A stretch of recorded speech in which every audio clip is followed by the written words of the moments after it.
हबीबुल कुद्दूस उसी खंडर के एक कमरे में बैठा था जिसे साफ कर लिया गया था। उसके नीचे नरम गद्दे बिछे हुए थे और उसके पीछे गोल तकिए थे। आसाइश का सारा सामान मौजूद था। उसके सामने एक आदमी बैठा था जिसने उसकी आंखों में आंखें डाल रखी थीं और वो कह रहा था, मिस्र मेरी ममलिकत है। सलाहुद्दीन अय्यूबी अराकी कुर्द है। उसने मेरी ममलिकत पर कब्जा कर रखा है। सलाहुद्दीन अय्यूबी ने मेरी ममलिकत की हसीन लड़कियों से अपना हरम भर रखा है। मेरे 5000 जानबाज पूरे मिस्र पर कब्जा कर लेंगे। हबीबुल कुद्दूस के होंठों पर मुस्कुराहट थी, उसके चेहरे पर रौनक थी। वो बड़बड़ाने के लहजे में कहने लगा, मेरी तलवार कहाँ है? मेरा घोड़ा तैयार करो, मैं सलाहुद्दीन अय्यूबी को कत्ल करूंगा। मेरे 5000 जानबाज एक दिन में मिस्र की फौज से हथियार डलवा लेंगे। सलीबी मेरे दोस्त हैं। उस आदमी ने उसकी आंखों में आंखें डाले हुए कहा, वो मेरी मदद को आएंगे। दोस्त वो जो बुरे वक्त में मदद दे। मेरी तलवार कहाँ है? हबीबुल कुद्दूस गलाजत आमेज आवाज में बोलने लगा, मिस्र बहुत खूबसूरत हो गया है।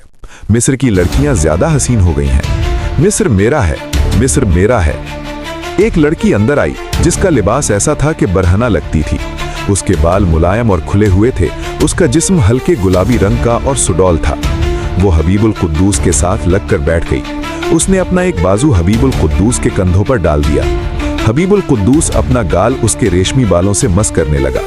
उसने मखमूर लहजे में कहा, मिस्र बहुत हसीन हो गया है। लड़की एक तरफ हट गई और बोली, लेकिन मुझ पर सुल्तान अय्यूबी का कब्जा है। हबीबुल कुद्दूस ने लपक कर उसे अपने बाजुओं में ले लिया और अपने करीब घसीट कर बोला, तुम पर कोई कब्जा नहीं कर सकता।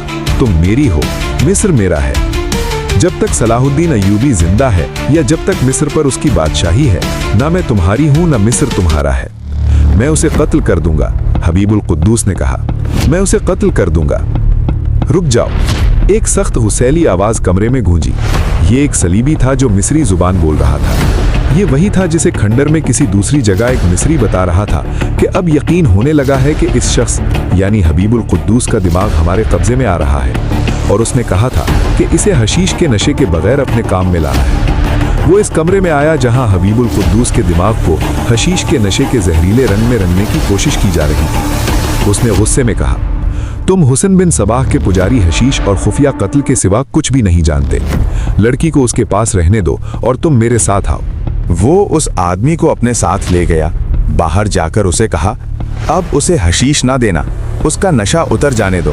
हमें उसके हाथों सलाहुद्दीन अय्यूबी को कत्ल नहीं करना, हमें उसके दस्तों को बगावत पर आमादा करना है।